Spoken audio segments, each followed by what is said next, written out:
Okay, I ain't want to say this the last message. What I realized as messages, hit my mind. If I don't get the message off right when I get it, I'll forget it. So this message hit my mind, which is on fear. A lot of times there's a lot of things that we are afraid of, and sometimes we know why we're afraid of it, but a lot of times we don't know why we're afraid of it. But if you really think about it, fear is not real.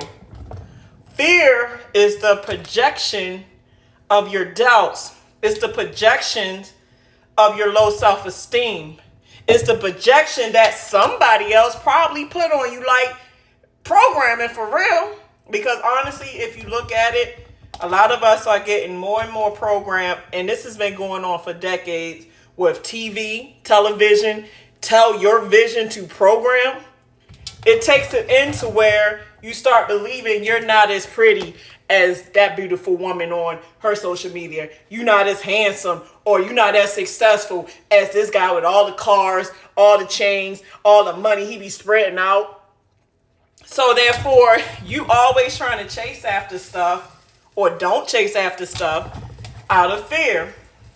But if you ever realize, and think, I really want you to think, a lot of times you can reprogram these fears, these invisible chains, these setbacks, just by taking the time to reflect and think about it. Think about it. Anything that you've done in your life, and let's just say you was scared shitless before you did it, but somehow you managed to push yourself and do it anyway. It turned out not to be so bad, right? Yes, that's how it be. It's because fear is not real.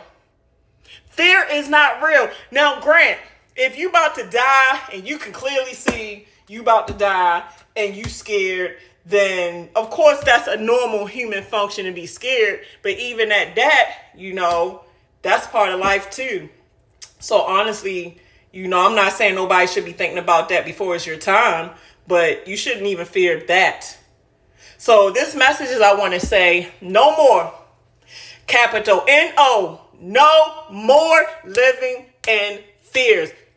Break them invisible chains. Live your life. If you want to do it, you're going to be nervous, but push yourself to do it anyway, as long as it's positive, as long as you know that what you're trying to do is not hurting nobody, it's not going to set you back or destroy you. But even if it's a setback is a means for a comeback. So just learn lessons in life, and this is one.